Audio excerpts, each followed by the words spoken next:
back. We're at video number 3 in the series. And today, man, oh man, this is where it all starts to come together a little bit, where you begin to recognize the value of being able to understand the underlying mechanism of your strumming activity so that you can make up the kind of patterns, if you want to call them that, or the vibe or the feel that you want to play to something that you're listening to. Sometimes that might be listening to a very popular tune and you're trying to learn it, and you may want to be able to play it exactly as you hear it. There's nothing wrong with that. On other occasions, you might want to try putting your own spin on something, so varying it a little bit. So the question, as always, is how do you do that? What do you need to be able to do that? And what is it not, or what isn't it that you need, if I'm saying that right? You don't need a canned strum pattern. You do not want to wait for somebody to show you how to do it. You're a musician in your own right. You should have the tools at hand to be able to do this sort of stuff. So in this video, that's what we're going to attack. We're getting closer and closer to being able to play, as I mentioned way back in video 1, to be able to strum more naturally, not so mechanically based on prescribed strumming patterns. So let's do a quick review so far of what we've done. In video 1, the main theme was that there was something missing from your overall guitar education, and that something missing is rhythm awareness. That so far, for many people, their guitar education has been about, obviously, the manipulation of the tool. You need to be able to make chords, you need to hit strings, and change things on time and all that sort of stuff. But this dimension, the rhythmic awareness dimension, is a little bit of a softer skill. I mentioned it, I think, in video 2, that maybe in video 1, that it was a dark art, is what I like to call it, because it's something that's going on inside here and coming out here. It's not something that's just prescribed to you and then you mimic it this way. We're not doing that. So that was video 1. And then in video 2, to make the soft skill of rhythm awareness a bit more tangible, something you can sink your teeth into, I presented to you 3 basic strumming patterns, or BSMs. I guess basic strumming mechanisms is what I should call them. It's what I tend to refer to them as. They're my own terminology. It's not something you see out there as a given, as something that everybody knows about. It's me sort of chopping up the structure of strumming in a way that hopefully is a bit manageable for you and that you can use right away. That's the whole point. So I was presenting these 3 mechanisms to you as a foundation upon which you can base almost all of your strumming, if not all of it. And then from there, now we've come into our 3rd video, where we want to sort of chip away at these mechanisms a little bit and get you realizing how fundamentally easy and fun and liberating it is to manipulate these mechanisms in an intelligent way that reveal to you what will probably sound like to your own ears as a pretty common set of strumming patterns. Now I have to let you know, I mean, the possibilities here are quite limitless. So I'm just going to be skimming the surface here, but the concept is what's important, and then you can kind of mess around a little bit with all the other possibilities down the road. So that's what we're going to attack today in video 3. Before we do it, before we start getting into some playing, like I was doing at the beginning, which I had fun doing, I wanted to come back to the idea of counting, which I mentioned again in video 2. This whole notion of being aware of the pulses, remember, controlled by that tapping foot. Here I am staring at it again. And counting, getting this counting, which is going to affect what this hand does. But what I didn't talk about, and what we need to talk about, is that with all the motions that come out of this hand, based on the tapping foot, or based on the awareness of this repeating pulse that I've mentioned in the past, because as musicians we need to be accurate with how we describe sound and how it happens over time, it won't be sufficient just to count this, unless I was just playing that. Of course, what you hear, as you already know, you're only hearing the down strums of what I just demonstrated. And I could count those very straightforward. 1, 2, 3, 4. 1, 2, 3, 4. That's okay. But as this hand does more stuff and creates more interesting sounds, we need to subdivide that count a wee bit further. Much like if you just took a regular measuring tape and you found the inch marks in it or on it, and then if you look closer you'll see half-inch marks, and closer still 1/4 inch, 1/8 inch, and 1/16th of an inch subdivisions of the main inch itself. We're doing the same thing in music so that we can account for activity, more activity that occurs at those points other than just the main numbers of 1, 2, 3, 4. So I want to set you up a little bit with this notion. As I mentioned back in video 2, even though you only hear my down strum, you know already by now that in order to do the down strum I had to bring my hand back up. I demonstrated that before, and to get it ready for hitting the strings again. And even though you didn't hear anything on the way up, you know, I chose to miss the strings, right? Going up. That is still a musical event. The upward motion still accounts for something in time. Whether we hit those strings or not, that accounts for something. And so we need to give it a name. And so among musicians and music theory in general, we tend to refer to this point, which is, if you think about it, pretty much halfway in between any two sounds.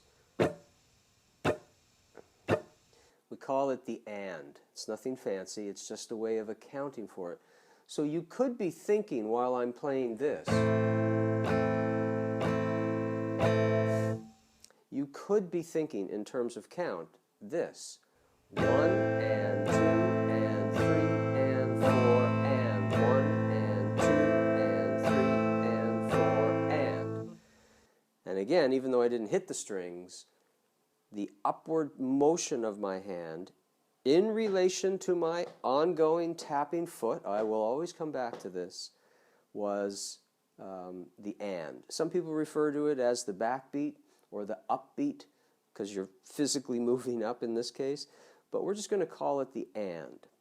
So it would be very useful for you as you're tuning into the pulse, as you listen to a piece of music, to see if your counting can subdivide itself down a wee bit further to 1 and 2 and 3 and 4 and. And again, just as my hand is up when I'm saying and, my foot is up when I'm saying and.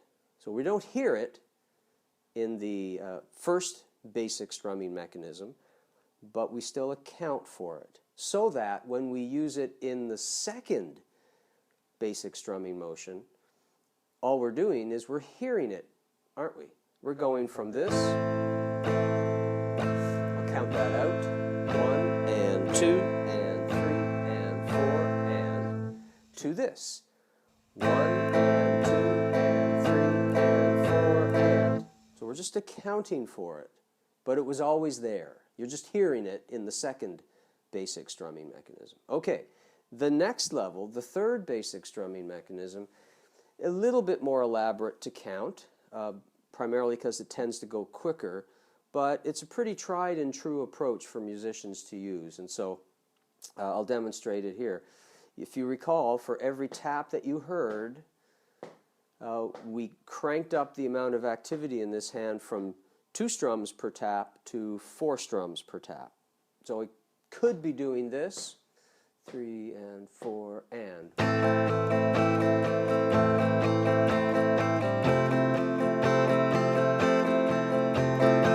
All right.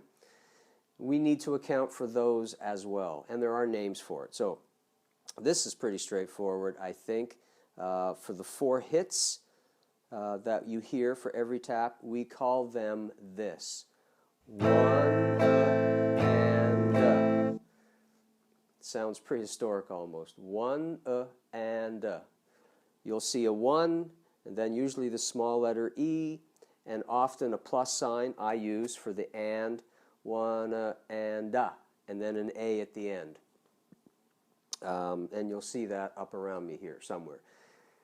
You want to get used to having that floating in your head too. You want to be thinking 1 and a 2 and a 3 and a 4 and a 1 and a 2 and a 3 and a 4 and a 2 and a 3 and a 4 and a 1 and a 2 and a 3 and a 4 and a boom. Okay? Step back for a moment and realize, even though what I just talked about may appear a bit complex, all we're doing as musicians, I hit my mic again, I got to stop doing that. All we're doing is being hyper aware of the breakdown of that ongoing tapping foot, the thing that's driving everything from the beginning of video 1 right up to now. Everything is being driven by this. The tapping foot rules, and it will inform everything that's going on here. And as we break down the musical events in time, we need names for those events. That way we can communicate with each other more effectively if we all understand this language without just guessing or without just demonstrating. We actually have a language that we can use to talk about it. So I wanted to make sure that that was understood at the beginning of this video, because we need that knowledge in order to start doing what this video is all about. And that is, if you think about it so far, let's go back to basic strumming mechanism number 1. I'm going to cue up the looper, my good old buddy here. I've changed the loop. It's a different sound just because I don't want you to get bored with the sound that I was using. And I'm just going to play. And then, as usual, I'm going to ask you some questions. So let's take a listen.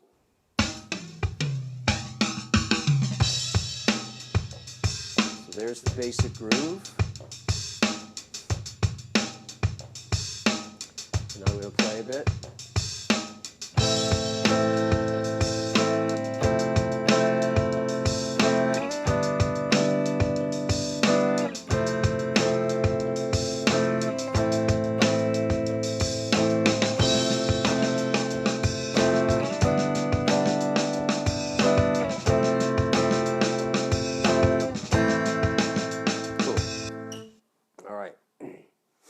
There was actually a lot going on in what I just did. A lot of it very subtle. A lot of it is the kind of stuff, again, that a lot of people don't think about when they're learning the instrument. But that's why you and I are here, because we want to know this stuff in order to strum and play more naturally to the music we want to learn, with the people we want to play music with. We want it all to unfold effortlessly. So, of course, the pattern got underway. Little intro. 1, 2, 3, 4. 1, 2, 3, 4. 1, 2, 3, 4. 1, 2. I got that established right away. So I could be doing this. 1, 2, 3, 4. 1, 2, 3, 4. 1, 2, 3, 4. 1, 2, 3, 4, and stop. Nothing wrong with that. But that isn't what I did. What I did was this. Listen. 1, 2, 3, 4. 1, 2, 3, 4.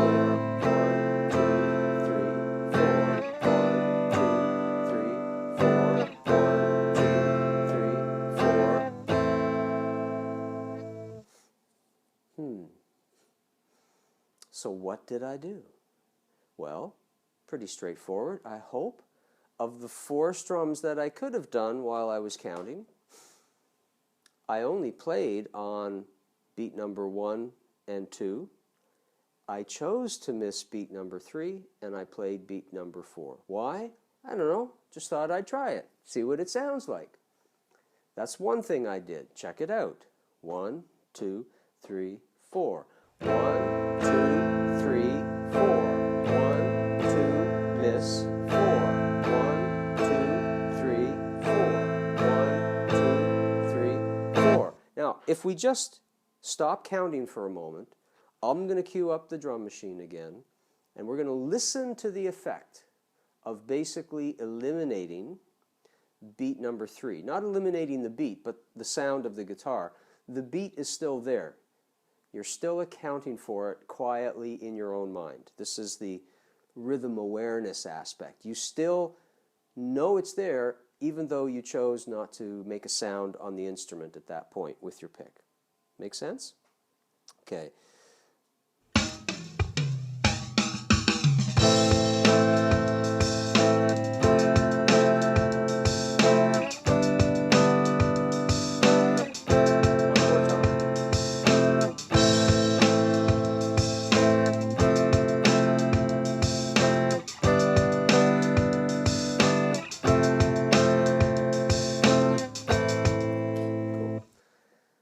So somebody standing outside of my studio here, if they were hearing me play, all they're going to hear is this.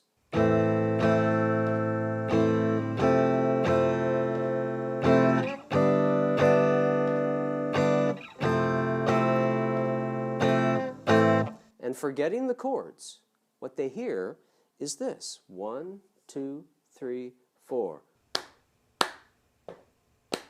1, 2, 3, 4. 1, 2, 3, 4. They hear da, da, da, da, da, da, da, da, da, da, da.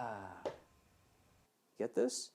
Even though they don't hear me saying or clapping beat 3, my foot is still tapping beat 3. You can still hear it. 1, 2, 4, 1, 2, 4, 1, 2, 3, 4, 1, 2, 3. That's how tight strumming is to what's going on here. This thing will inform this thing just like that. It's imperative that we get that connection. And everybody's going to get that connection on their own time, in their own terms. We can't force it, but we do have to be with it often in order for it to settle in.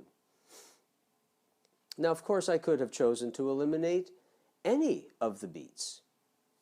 And that's an interesting exercise, because each time you do this, you change the feel of the pattern, shall we say. It has a different feel to it.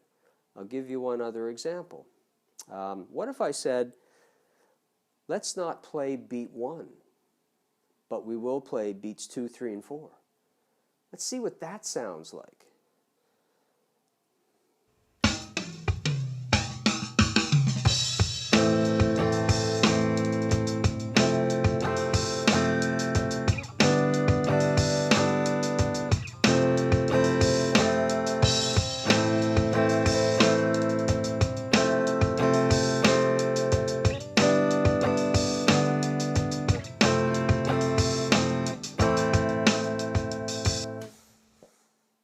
Again, let's stand back.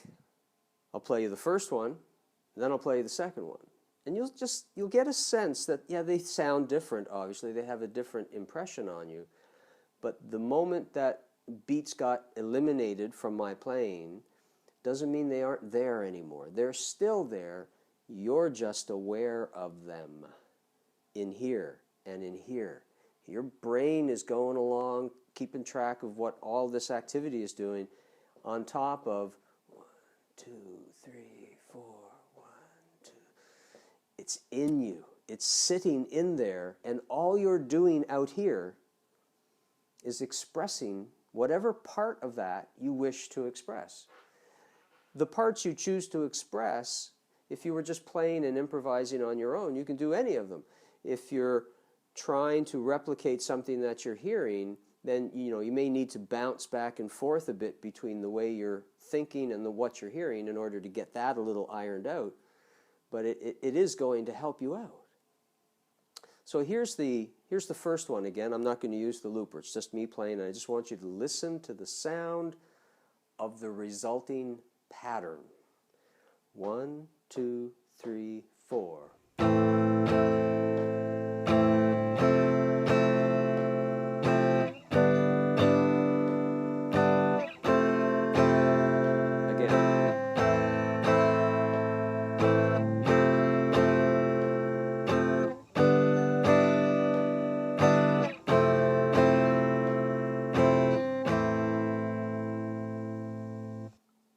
Pattern 2. I'll call it pattern 2. 1, 2, 3, 4.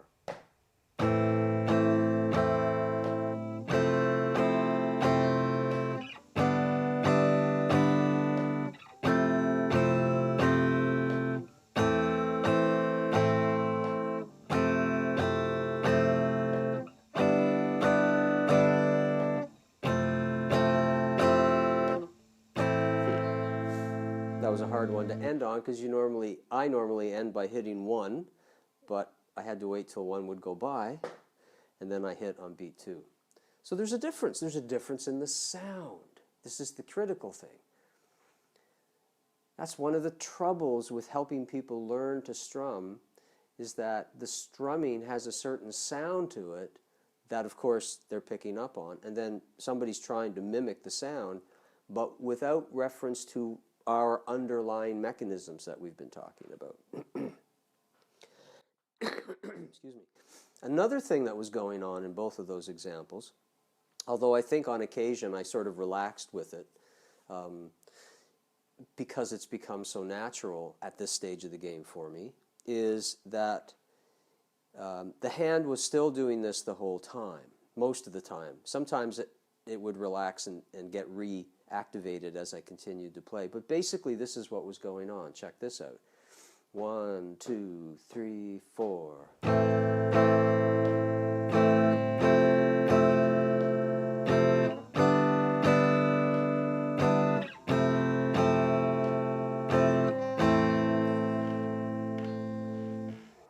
If I didn't do that all the time in those two examples previously, I should have been, because it's what I want you to practice. I want your hand to still continue to do this motion. In other words, I refer to this as keeping the machine moving. Keep this machine like the pistons of a car. Even though you're standing still, idling somewhere, when you're not driving the car, the pistons are still moving up and down. I think. I don't know much about cars, but that's my guess. You got to keep this machine moving the whole time. Even when you don't hear a sound coming out of the instrument, I want you to fake it. Down, up, miss, down, up. That's pattern 1 that we did. Here's the second pattern. 1, 2, 3, 4. 1, 2, 3, 4. Now, why would I have you fake a strumming motion so blatantly when you're not actually hitting the strings? Why would I do that?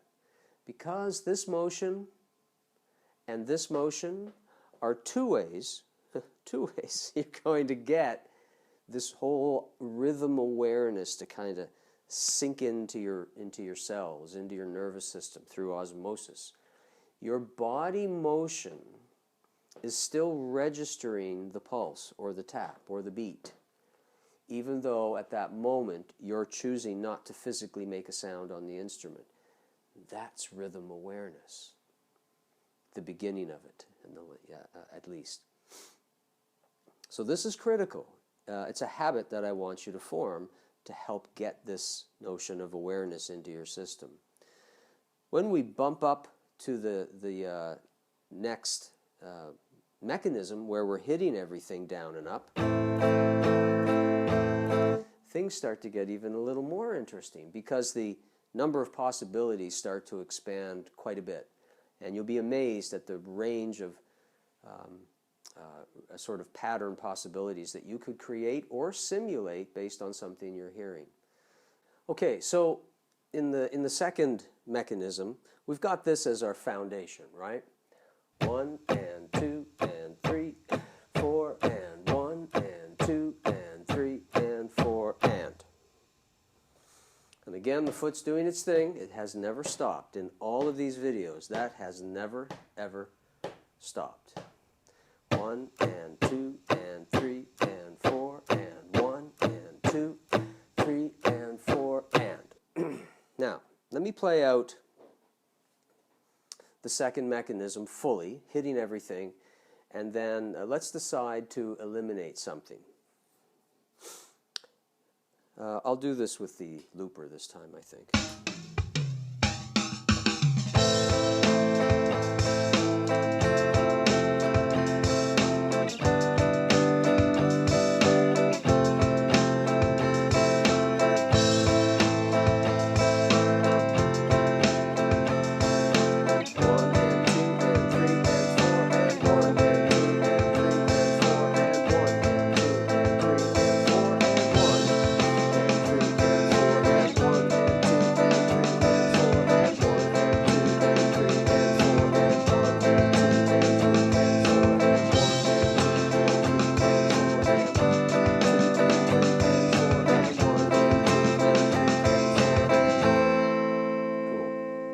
It's a lot of counting. It's a lot of counting at the beginning because you're trying to make it really conscious. I can assure you, though, when you've done it enough, you're not as conscious about it. It's a feel. I'm not counting.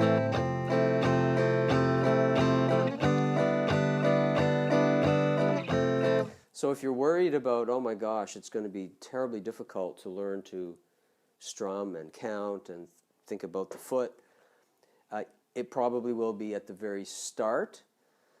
But some of these activities begin to, again, I reference this, they fall back into the lizard brain, you know, the part of your brain that's really old and controls all the basic stuff, like breathing or digestion or something like that. It all goes back into that part of the brain and it becomes automatic, just like walking. I mean, you've probably never thought about it, actually, how complicated the physics of walking actually is. Because in truth, in order to walk anywhere, you are perpetually falling forward. The only thing that stops you from landing on your face is that you manage to swing one of your feet out or one of your legs out and stop you just in time, and then you'd swing the other one ahead as well. So the momentum and that forward stopping of you from falling is what creates a walk. And if you really sat back and thought about it, you'd go, oh my gosh, I'm doing all of that and listening to music and chewing gum and maybe talking to my friends. I don't give it a second thought. That's because you've been doing it a long time. And while you were learning to do it, you fell a lot. You just probably don't remember it. Maybe you have old movies of it. I don't know. But you did fall a lot, and you probably hurt yourself in the process. I got a big ding up here from hitting my eyebrow on the corner of a bookcase when I was young, doing that. So you don't remember that, but you did go through it because you do it enough and it becomes a feeling. You just, assuming you don't have a problem with your legs, you just walk. You don't think about it. Assuming there's nothing wrong with your hands and your understanding of the underlying mechanism is intact, you just go. How you get there is determined just by how much time you spend on it and how determined you are to want to raise the bar and get that good. And I'd like to help you get that good. It's as simple as that. Okay, so with the second mechanism in mind, where we're going 1 and 2 and 3 and 4 and 1 and 2, 3 and 4 and foot's going, hand is continuously moving, and we're going to eliminate beat number 2 of the whole thing. It's a conscious choice. But we will hit the and of beat number 2, which is the upstroke portion of it. Let's see what that sounds like without chords first, because the chords really don't matter right now.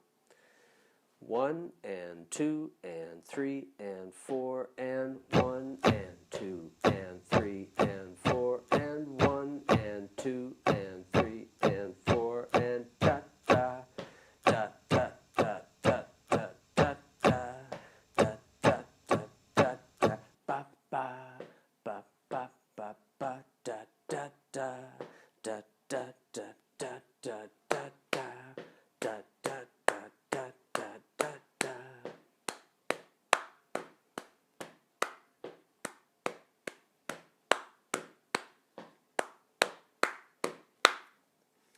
You don't need a guitar to play rhythm.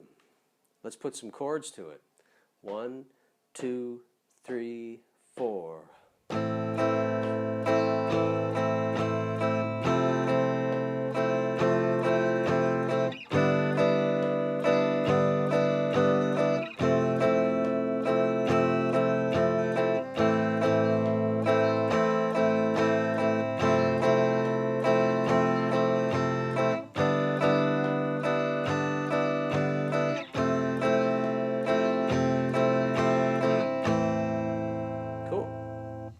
See, it has a certain sound, a different sound to it than we had when we're hitting everything.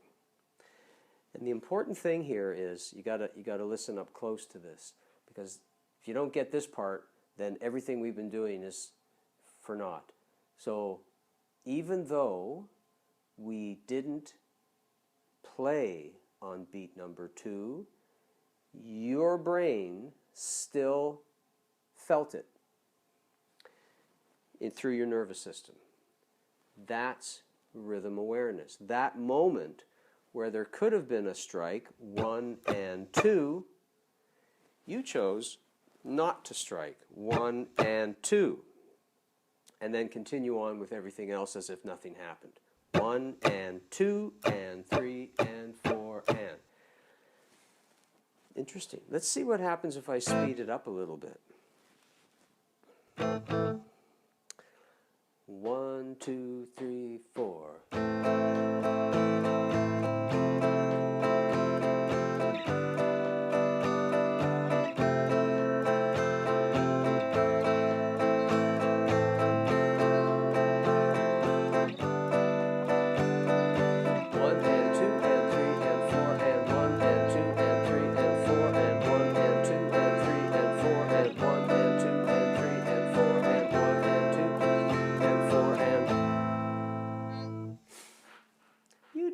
Anybody to show you how to do that. You didn't need to go and find a demonstration on the internet to show you how to strum that way. If you had basic mechanism 2 floating around in your brain somewhere, which includes basic strumming mechanism number 1, you'd be able to sit down and just do that. And think about it. Couldn't you just eliminate any aspect of 1 and 2 and 3 and 4 and all musical events? You could choose to miss any one of those, and every time you did that, you would change the pattern. You would come up with a new sound. Go further. Why stick to one thing that you're just eliminating? Why don't you eliminate 2 things from that, or 3? Of course, you can go crazy logical right to its end and just eliminate everything, and then consider yourself a John Cage of music, where you just sit in silence and let the silence of the room become the piece of music that everybody's listening to. We're not going to go that far. But you can certainly choose to manipulate any aspect of that, 1 and 2 and 3 and 4 and, to come up with a strum pattern.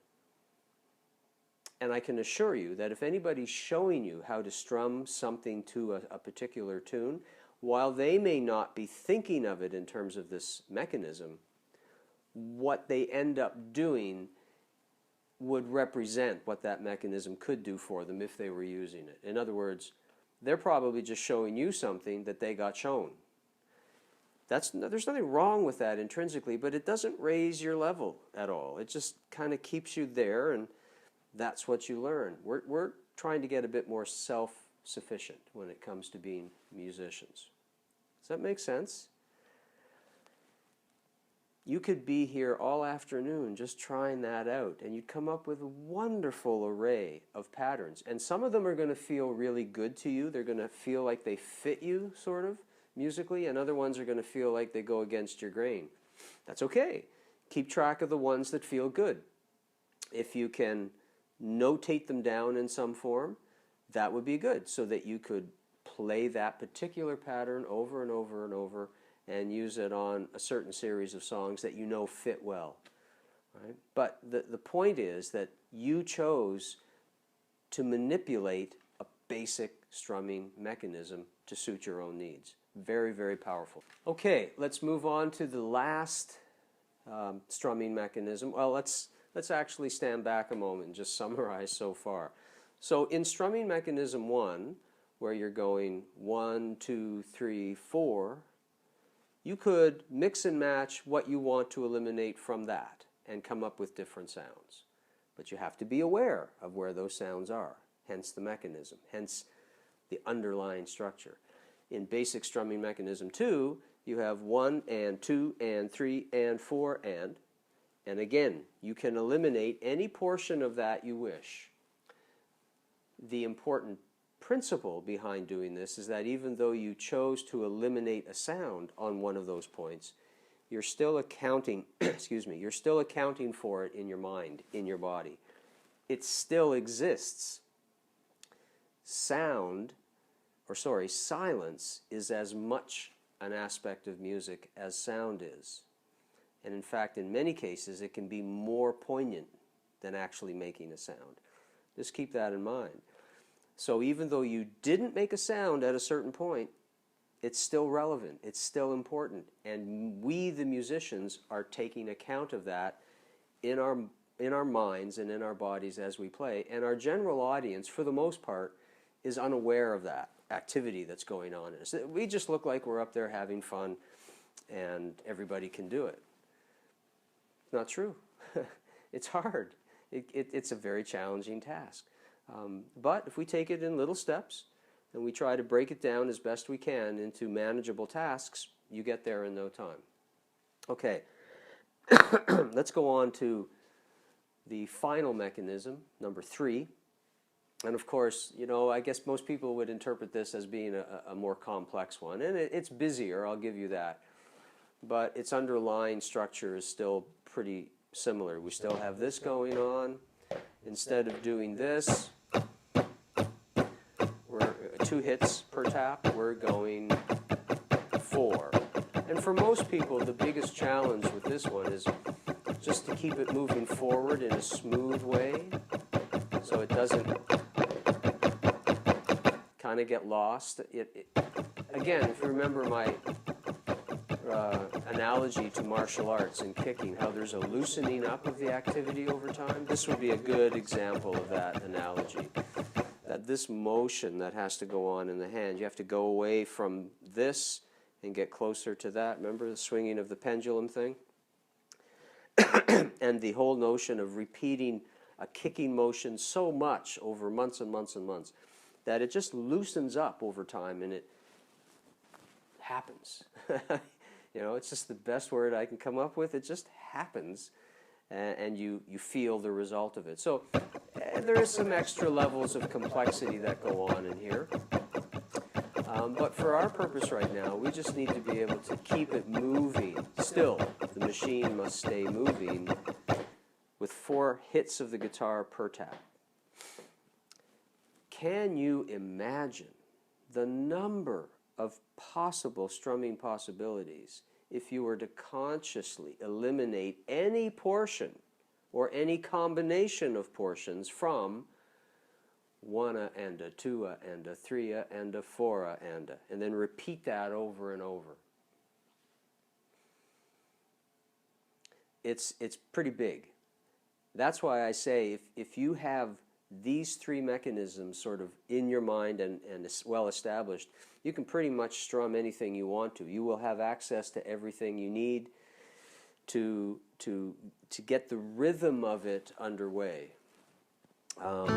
So let's take a listen to the looper again and see what we can come up with here.